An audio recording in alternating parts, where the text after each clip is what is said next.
नमस्कार दोस्तों, शाम के 7 बज चुके हैं और यूपी तक पर वक्त है मुद्दे की बात का। 2024 के लोकसभा चुनावों के मद्देनजर यूपी में राजनीतिक घटनाक्रम तेजी से बदल रहे हैं और जब घटनाक्रम तेजी से बदल रहे हैं तो समीकरण भी तेजी से बदलते हुए नजर आते हैं। यानी बीजेपी 80 में से 80 सीटें लेने का दावा करती है। 2 दिन पहले समाजवादी पार्टी के प्रवक्ता यूपी तक के कार्यक्रम में आते हैं और वो भी दावा कर देते हैं कि समाजवादी पार्टी जो है वो लोकसभा की 80 में से 70 से ज़्यादा सीटें उत्तर प्रदेश के अंदर जीतने जा रही हैं। नीतीश कुमार यूपी में आकर गैर बीजेपी विपक्षी एकता की एक मुहिम को सुदृढ़ करने की, मजबूत करने की कोशिश करते हैं, लेकिन मायावती खुद प्रधानमंत्री का दावा ठोककर उस मुहिम में एक नया स्पीड ब्रेकर लगा देती हैं। यानी हर रोज राजनीतिक घटनाक्रम बदल रहे हैं और उनका सीधा असर 2024 के लोकसभा चुनावों की पॉलिटिक्स पर पड़ता हुआ हमें नजर आता है। अभी 2 दिन पहले समाजवादी पार्टी के सम्मेलन में के पहले दिन अखिलेश यादव ने अपने भाषण में एक नई बहस छेड़ी। अपने भाषण में इस्तेमाल किए हुए शब्दों की वजह से उन्होंने कहा कि अंबेडकरवादियों और लोहियावादियों ने मिलकर यह सपना देखा था कि वो समाज को बांटने वाली ताकतों को सत्ता से बाहर करें और इस सपने को हम पूरा करना चाहते हैं। इसके बाद एक बहस छिड़ी कि भाई क्या अखिलेश यादव ये मायावती के साथ दोबारा गठबंधन की बात कर रहे हैं, क्योंकि उन्होंने 2019 के गठबंधन को याद किया और 2019 के गठबंधन को सकारात्मक तरीके से याद किया। तो क्या वो मायावती के साथ गठबंधन की बात कर रहे हैं, दरवाजे खोल रहे हैं, या फिर वो उन्हें लगता है कि मायावती से जो 2022 के विधानसभा चुनावों में दलित वोट की एक बड़ी टूट हुई है, उस दलित वोट को वो वापस उस दलित वोट को वो अपने साथ लाकर मिला सकते हैं, जिसके लिए ये माना जा रहा है कि उसका बड़ा हिस्सा बीजेपी में जाएगा। तो ये तमाम बहस 2 दिन पहले अखिलेश यादव के भाषण के जरिए शुरू हुई। उन्होंने दोनों दिन अपना भाषण दिया और दोनों दिन इन शब्दों का इस्तेमाल किया। पहले मैं परिचय करा देता हूं। इस मुद्दे पर बात करने के लिए आज हमारे साथ मौजूद हैं डॉक्टर लक्ष्मण यादव। डॉक्टर लक्ष्मण यादव दिल्ली के जाकिर हुसैन कॉलेज में असिस्टेंट प्रोफेसर हैं और देश में ओबीसी और दलित पॉलिटिक्स में होने वाले घटनाक्रमों पर अपनी पकड़ और नजर रखते हैं। डॉक्टर लक्ष्मण यादव के पास आना चाहूँगा। डॉक्टर लक्ष्मण यादव, ये नेताओं की तरफ से जो लामबंदी चल रही है वो तो जाहिर है, हम देख रहे हैं, लेकिन अगर हम सामाजिक ताने बाने की बात करें और वोटर के नजरिए से बात करें तो क्या आपको लगता है कि अखिलेश यादव ने दलित वोटर को अपने साथ लाने की जो ये एक कोशिश की है वो सफल होती दिख रही है क्या? 2019 के गठबंधन का उन्होंने जिक्र किया, लेकिन 2019 में भी मायावती को तो 10 सीटें मिल गई थी, लेकिन दलित वोट तो समाजवादी पार्टी के पास गठबंधन के बावजूद भी नहीं आया था। तो क्या दलित वोट अखिलेश यादव की तरफ जा सकता है या ये नहीं जा सकता है? शुक्रिया नीरज जी। बहुत गंभीर सवाल ये है और इसका एक आकलन भर किया जा सकता है। हो सकता है कि हमारा आकलन ठीक ना हो। मसलन जिस पृष्ठभूमि में ये पूरी बातचीत हो रही है वो पृष्ठभूमि 2024 का चुनाव है, बिल्कुल क्लियर दिख रहा है, लेकिन उसके पीछे ये 2 प्रयोग हैं। 2019 का प्रयोग जो गठबंधन के पहले तक कोई भी ये मानने को तैयार नहीं था, चाहे वो घोर सपाई हो या कोई बसपाई व्यक्ति हो, कि इन दोनों पार्टियों में गठबंधन हो सकता है। लेकिन वो गठबंधन एक प्रयोग के रूप में हुआ और उसका जो असर हो सकता था वो नहीं हुआ, जो दावा किया गया था या जो उम्मीद की गई थी वो नहीं हुआ। और 2022 में एक नए किस्म का गठबंधन अखिलेश यादव ने किया। उन्होंने बड़ी पार्टियों को छोड़ करके तमाम छोटे दलों, तमाम जातियों के प्रतिनिधित्वों को अपने साथ जोड़ करके एक ठीक ठाक अपनी लड़ती हुई छवि बनाई। इन दोनों की पृष्ठभूमि में हमें यह देखना होगा कि इन दोनों प्रयोगों में क्या उन दोनों समाजों के बीच कोई नजदीकी आई क्या। मसलन मैं बात करूं अगर 19 की, तो 19 में यह प्रयोग सीधे सीधे ओबीसी और दलित 2 तबकों के बीच एकाका था। और उस समय अगर सोशल मीडिया की बात करें, लोगों के बीच बातचीत की बात करें, तो एक सबके मन में यह था कि समाज में एक जुड़ाव धीरे धीरे पैदा हो रहा है, जिसका दबाव नेताओं पर भी है और उन लोगों ने अपनी बहुत बरसों पुरानी लड़ाई को छोड़ करके एकजुटता दिखाई है। गठबंधन टूटा, उसके बाद से आप देखेंगे कि फिर से एक खाई दिख रही है। ये एक राजनीतिक पक्ष है। वही पक्ष आप 24 में देखिए, 22 के चुनाव में ओबीसी में गैर यादव जातियां जो ओबीसी में बड़ी तादाद में है, उनकी अपनी तादाद कम है लेकिन सब मिलाकर ठीक ठाक तादाद में है, उन सबको अखिलेश यादव ने जोड़ने की कोशिश की, कुछ दलित वोटों को भी अपनी तरफ लाने की कोशिश की, और उसमें वो थोड़े कामयाब दिखे लेकिन उतना नहीं दिखे जितना कि वो उम्मीद किए थे। ये एक सियासी विश्लेषण है। दूसरी तरफ हम अगर समाज की बात करें तो निश्चित तौर पर यह हमें कबूल करना होगा कि ओबीसी में ही जो थोड़ी सी ताकतवर जातियां, सो कॉल्ड ताकतवर, जो यादव, कुर्मी, कोयरी ये जातियां हैं, इनके अलावा जो जातियां हैं उनकी स्थितियां बहुत कमजोर हैं, उनके पास जमीन नहीं है, नौकरी नहीं है, शिक्षा नहीं है, उनका पॉलिटिकल रिप्रेजेंटेशन नहीं है, तो उनके बीच अपने आप एक खाई दिखती है। तो सामाजिक तौर पर दलित और पिछड़े समाज के बीच भी एक खाई है, उनके बीच वो संबंध, चाहे वो उत्पादन संबंध हो, खेती किसानी का रिश्ता हो, मजदूरी का रिश्ता हो, किसी भी तरह के रिश्ते हो, उनमें खाई दिखती है और वो हायरार्की ऊपर से चली जा रही है, नीचे तक चली जा रही है। इसलिए आप देखेंगे उत्तर प्रदेश में लंबे समय तक इन दोनों समुदायों के बीच राजनीतिक प्रतिद्वंदिता सामाजिक रूप से भी एक प्रतिरोध की भावना में या दो छोर की जगह पर खड़े दिखते हैं।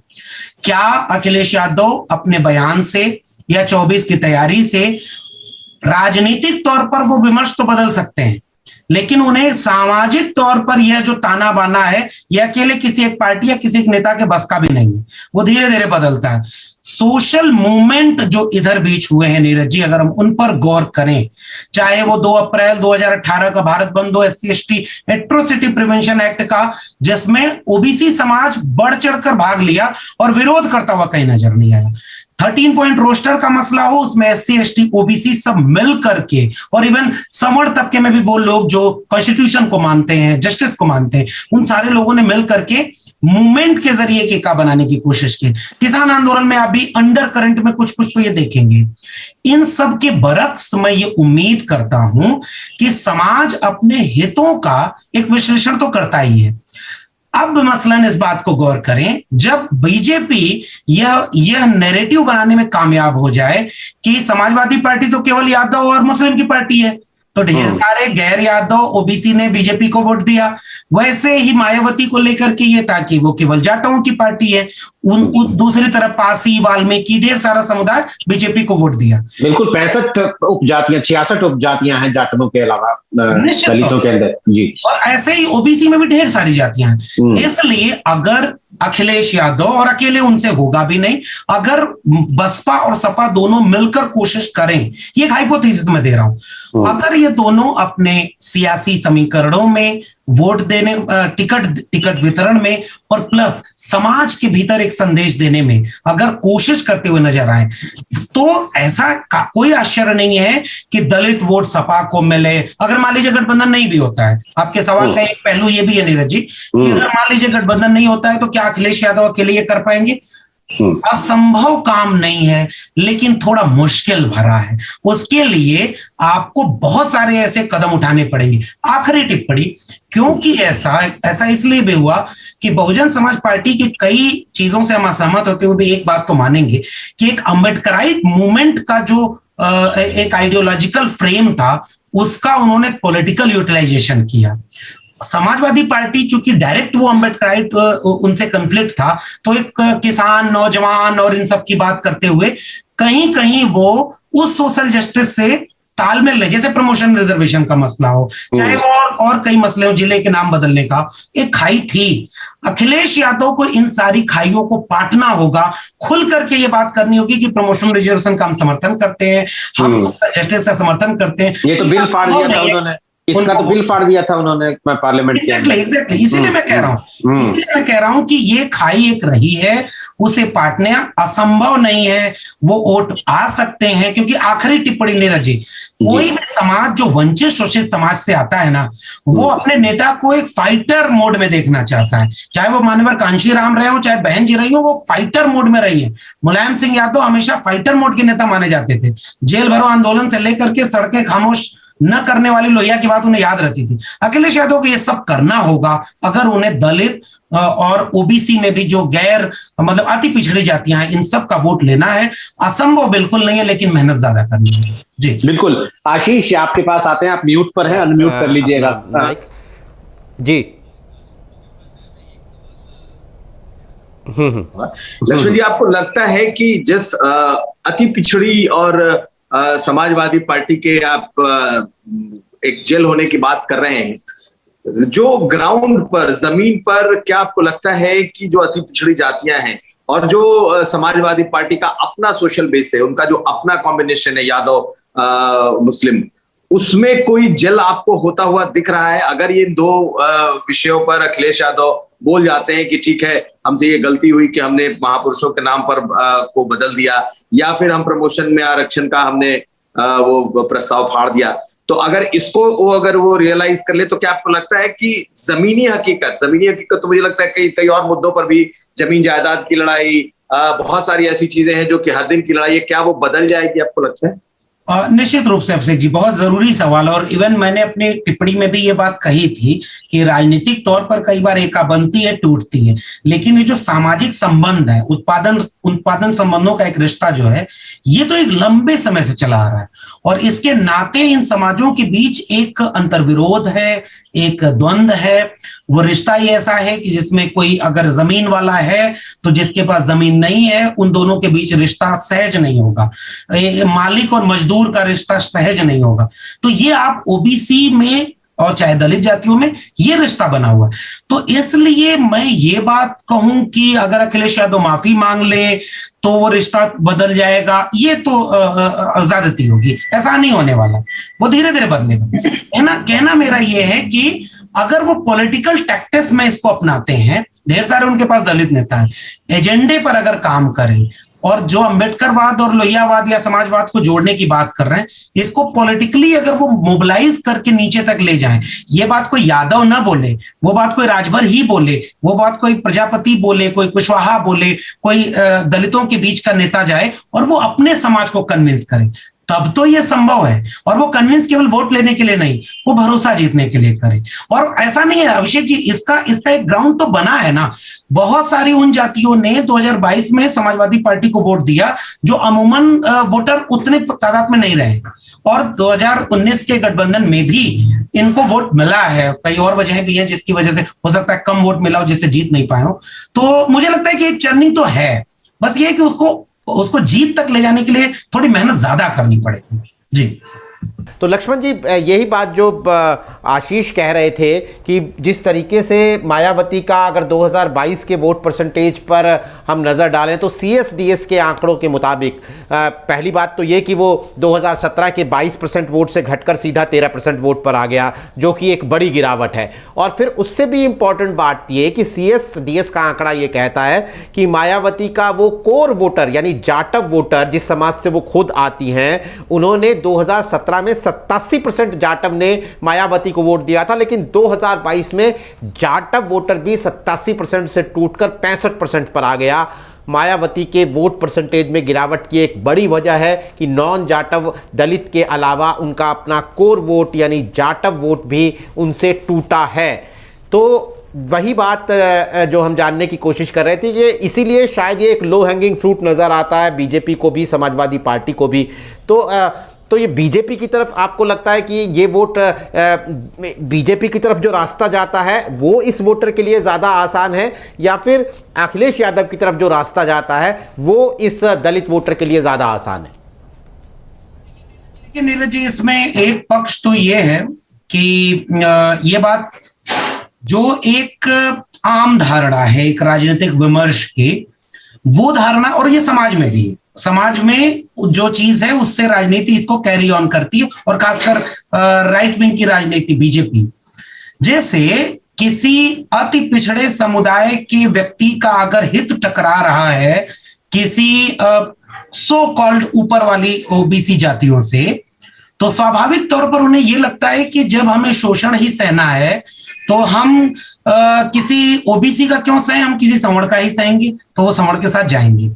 यही थ्योरी लागू की गई दलित के साथ, और दलितों के ऊपर भी ये बात कही गई। और इसलिए आप देखेंगे कि ढेर सारा राजनीति पिछले 3-4 चुनावों में अगर आप देखें, बसपा जैसे जैसे कमजोर होती गई, वोट शिफ्ट बीजेपी की तरफ हुआ है।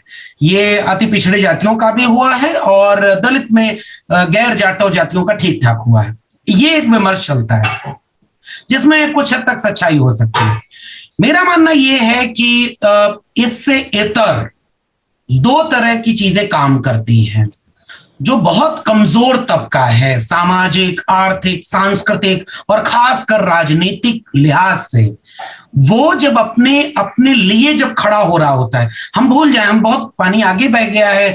90 का दौर तो बहुत पहले का था, जब एक तरफ मान्यवर कांशीराम आ रहे थे तो वो 85% की बात कर रहे थे और ठीक ठाक लोग उन्हें नेता अपना मान रहे थे। मुलायम सिंह यादव एक बहुत बड़े तबके के नेता हुआ करते थे, किसान समुदाय से जोड़कर उन्होंने अपनी राजनीति की। लेकिन अब चीजें इतनी बदली हैं कि हर जाति में एक राजनीतिक महत्वाकांक्षा स्वाभाविक तौर पर जगी है, जो बहुत सहज प्रक्रिया है। ये ऐसे ही आगे जाएगी और तमाम जातियों के बीच राजनीतिक चेतना पैदा होगी, उससे फिर राजनीतिक दल पैदा हो रहे हैं जो उन जातियों के हैं। अब एक सवाल मेरा है और मैं इसका विश्लेषण करना चाह रहा हूं। अगर कोई राजनीतिक चेतना किसी समुदाय में पैदा हो रही है और वो अपने को बार्गेनिंग की कैपेसिटी तक ले जा रहा है, तो मैं उसे बुरा नहीं मान रहा। वो बीजेपी से भी बार्गेन करता है, वो सपा से भी करता है, वो बसपा से भी कर रहा है और वो ठीक ठाक हर तबके में आ गए। अब जब वो बार्गेनिंग करके ये देखता है कि केशव प्रसाद मौर्य प्रदेश अध्यक्ष बनाए जाएंगे, सत्ता मिलेगी, वो उप मुख्यमंत्री बनेंगे, उसके बाद उनकी जो हाल होगी वो अगर ठीक ठाक राजनीति लोग समझते हैं तो वो देखते हैं, और कोई ओबीसी का एजेंडा, कोई दलित का एजेंडा ठीक से लागू नहीं होगा, इवन उन पर एक विरोधाभासी राजनीति होगी, जेल में उनके लोग ज्यादा होंगे, मुकदमे उनके ऊपर होंगे, सुनवाई उनकी नहीं होगी। ये जो चीज लोगों तक जाएगी, और इसने काम किया है, जाति जनगणना के सवाल पर कोई स्टैंड नहीं होगा। आखिरी में आप करते हैं कि राशन और मुनाफा और तमाम चीजें ये भी काम करते हैं, लेकिन लोगों के बीच जो राजनीतिक चेतना पैदा हुई है, खासकर दलित, अति पिछड़ी जातियों में और दलित जातियों में, वो राजनीतिक चेतना अब धीरे धीरे अपना एजेंडा भी देखती है। वो कुछ देर तो वोट दे देगी, वो बीजेपी को भी देती है और सपा को भी दिया उसने, लेकिन अब वो मुझे लगता है कि उसका पॉलिटिकल बिहेवियर थोड़ा शिफ्ट हो रहा है। और वो पॉलिटिकल बिहेवियर, मैं उनकी बात नहीं कर रहा, अभी शायद हमारे मित्र कह रहे थे कि बिल्कुल ठीक बात है, ट्विटर और सोशल मीडिया से ही सब कुछ तय नहीं होता, लेकिन हाँ बहुत कुछ तय होना शुरू हो गया है। गांवों तक सोशल मीडिया जा रहा है, वो नरेशन बिल्डिंग में इन्वॉल्व है। इसलिए मुझे एक उम्मीद लगती है कि ये जो शिफ्टिंग है वोट की, और सीएचडीएस का डेटा आप देख लें, जैसे अपर कास्ट कंसोलिडेट है बीजेपी के साथ, वैसे ही थोड़ी सी जातियां आप सपा और बसपा के साथ कंसोलिडेट है। लेकिन अब डिवीजन जो हुआ है 24 में, अगर ठीक से रणनीति बनाई जाए तो इस डिवीजन को अपनी तरफ मोड़ा जा सकता है, क्योंकि जो भाषा अखिलेश यादव बोल सकते हैं कि अम्बेडकरवाद और समाजवाद का हम एक रिश्ता बनाना चाहते हैं, ये भाषा कभी बीजेपी नहीं बोल सकती। ये प्रिविलेज है, ये एडवांटेज है अखिलेश यादव के पास। अगर अखिलेश यादव इसे अपने भाषणों के बोलने में आगे आ गए और अपने बिहेवियर में, पॉलिटिकल बिहेवियर में बार बार कह रहा हूं, वहां तक अगर डिलीवर करने में कामयाब हो गए, तो मुझे लगता है कि नीरज जी शिफ्टिंग होगी वोट की और ठीक ठाक होगी। डॉक्टर लक्ष्मण, एक बार मैं फिर आपके पास आता हूं। एक शब्द का इस्तेमाल किया था कि एडवांटेज है, उन आपने भाषणों में उस नैरेटिव को आगे ले जाने का एडवांटेज है, लोहिया प्लस अंबेडकर, इस नैरेटिव को आगे ले जाने का एडवांटेज अखिलेश यादव के पास है। मेरा एक सवाल है कि देखिए अखिलेश यादव को जब टिकट, अगर वो अकेले भी लड़ते हैं, अकेले से मेरा मतलब है कि अगर जयंत चौधरी जैसे छोटे प्लेयर उनके साथ लड़ते हैं, जिन्हें उन्हें 7-8 या 2-4 टिकट, लोकसभा में तो 2 ही 4 टिकट उन्हें अपने गठबंधन को देनी पड़ती हैं, और मेजर 60 से 70 सीटों पर अगर वो खुद लड़ते हैं तो कम से कम वो 15 से 20%, 2019 में तो मायावती के साथ मिलकर लड़े थे तो कुल खुद ही वो 40 सीटों पर लड़े थे, 38 सीटों पर लड़े थे। लेकिन 2014 में उन्होंने, जहां तक मुझे याद आ रहा है, 13-14 सीटें मुस्लिम कैंडिडेट्स को दी थी। तो 14-15 सीटें मुस्लिम कैंडिडेट्स को देनी पड़ती हैं अगर वो 80 में से बड़े हिस्से पर लड़ते हैं खुद। लेकिन बीजेपी के पास ये एडवांटेज है, वो एक भी सीट मुसलमानों को नहीं देती है। तो बीजेपी के पास वो 14-15 सीटें बचती है जिन्हें वो आराम से दलित और ओबीसी कैंडिडेट्स के बीच में बांट सकती है। तो जब वो उन्हें टिकट बंटवारे में इतनी बड़ी हिस्सेदारी देती है, ये एडवांटेज बीजेपी के साथ है, तो फिर वो ओबीसी और दलित वोट बीजेपी की तरफ आकर्षित हो, इसमें क्या हमें शक होना चाहिए? क्यों ये बात हमें नहीं मान लेनी चाहिए कि जब टिकट बंटवारे में बीजेपी उन्हें ज्यादा हिस्सेदारी देगी तो वोट भी उसकी तरफ ज्यादा आएगा? नीरज जी, बिल्कुल ठीक सवाल आपका है, और आपके सवाल को थोड़ा मैं थोड़ा आसान करके समझूं तो मुझे ऐसा लग रहा है कि अखिलेश यादव के पास ले दे करके अपनी आइडियोलॉजी का एडवांटेज है और बीजेपी के पास भी अपनी आइडियोलॉजी का एडवांटेज है कि हमें मुसलमानों को नहीं देना है टिकट, तो वो उतने में बहुत सारे लोगों को खुश कर देती। लेकिन नीरज जी, इससे ज्यादा और 2024 के कॉन्टेक्स्ट में बात करें तो बीजेपी के पास और ढेर सारे एडवांटेज हैं। उनके पास दुनिया के दूसरे सबसे अमीर दोस्त हैं, कई राज्यों में सरकारें हैं, ढेर सारे पद हैं। और अभी जब मैं सुन रहा था अभिषेक जी का विश्लेषण, बिल्कुल ठीक पहलू उन्होंने उजागर किया कि बीजेपी के पास इतने मौके हैं, जो कथित रेवड़ियां हैं जो दूसरे के लिए वो इस्तेमाल करते हैं, वो बहुत सारे अपने लोगों में बांटती है और वो फिर उनके साथ खड़े हो जाते हैं। बहुत सारे एडवांटेज है। अब आते हैं आपके सवाल पर।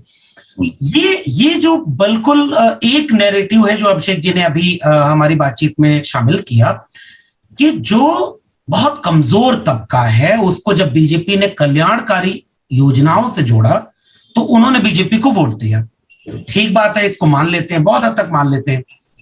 लेकिन ये योजनाएं देश के बहुत सारे इलाकों में फेल क्यों हुई? और योजनाएं तो बहुत जगह पर चल रही हैं। कई चुनाव आपको ऐसे मिलेंगे जहां पर बीजेपी को वो सफलता नहीं, वो कामयाबी नहीं मिली जो उत्तर प्रदेश के चुनाव में पिछली बार मिली है। यानी यहाँ कुछ और फैक्टर भी काम करते हैं। केवल लाभार्थी समूह से ये बहस नहीं जीती जा रही। हाँ, ये एक पहलू है, लेकिन इसके साथ एक विमर्श खड़ा किया गया है। ये उज्ज्वला योजना अगर पहुंची तो जो लोग भरवाए सिलेंडर, शौचालय जिनके घर पहुंचा, राशन की बात अभी थोड़ी देर के लिए छोड़ देते हैं। दो पहलू ऐसे हैं, राशन और नगद पैसा। की बजाय जितनी भी योजनाएं जिस पर बीजेपी ने वोट लिया है, चाहे वो 19 का चुनाव हो, चाहे वो 17 या 22 का चुनाव, उन योजनाओं का जितना लाभार्थी समूह है उससे ज्यादा तो नुकसानार्थी समूह वही तबका है। उनके शौचालय में पानी नहीं है और उनका सिलेंडर दोबारा भरा नहीं गया, महंगाई कितनी बढ़ गई, पेट्रोल से लेकर के सरसों का तेल, बहुत सारी चीज, तो रोज नुकसान भी तो वो तबका झेल रहा है। नंबर एक बात। नंबर दो बात ये कि यह सब कुछ बीजेपी ने डिलीवर किया। अभिषेक जी की दूसरी वाली बात से मैं सहमत हूं। बीजेपी ने असल में सोशल जस्टिस की एक ऐसी बिसात बिछाई कि भाई आपको जो चीज सपा में नहीं मिली, जो बसपा में नहीं मिली, आइए हम अपने यहां देते हैं। और बिल्कुल ठीक अभिषेक जी ने कहा कि बीजेपी ने जो अपनी टैगिंग थी सवर्ण परस्त पार्टी होने की, शहरी पार्टी होने की, उसे बड़ी बड़ी बारीकी से उसने बदला है। वो गांवों तक पहुंची, उन जातियों के कंधे पर चढ़कर जो जिनके विरोध में उनकी पूरी नीति है, वो आरएसएस वाली मैं बात कर रहा हूं। ये काम करने में इन पार्टियों ने थोड़ी सी लापरवाही बरती है। समाजवादी पार्टी, बहुजन समाज पार्टी या ऐसे जो दल जिनसे इनको चुनौती थी, बीजेपी ने नेताओं को उन्हीं के तबके से लिया और उनको अपने यहां अपनी विचारधारा में इस्तेमाल किया। आज निषाद पार्टी वही कर रही है, राजभर भी कहीं ना कहीं थोड़ा डिलेमा में है। और जो रही सही कसर होती है नीरज जी, वो ईडी, सीबीआई और वे सब भी तो पूरा करती हैं। इन सब से एक मुश्त लड़ना है विपक्ष को। इसलिए मैं बिल्कुल क्लियर हूं, आपका सवाल का जवाब, समाजवादी पार्टी की तरफ वह वोटर कैसे जाए जो बीजेपी की तरफ अभी चला गया है, जो ओबीसी में और दलित में है, उसके लिए केवल आपके पास एक ही रास्ता है। आप उस तबके की आवाज बने, गांव तक, बूथ तक पहुंचे, उनके एजेंडे पर उन्हें सचेत करें।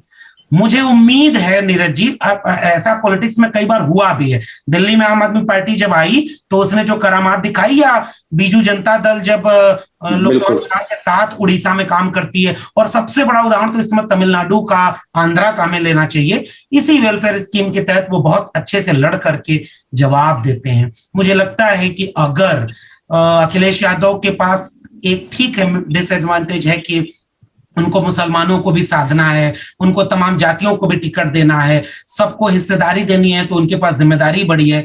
मैं इसी को पलट दूं, ये सब तो उनकी ताकत भी है। अगर आप उन सब के भीतर एक भरोसा पैदा करने में कामयाब हो गए तो ये सब मिलकर एक अच्छी खासी ताकत बन सकते हैं, बशर्ते कि आप बूथ तक इन चीज को मोबिलाइज कर पाए। मुझे लगता है कि फिर एक शिफ्टिंग होगी। जी।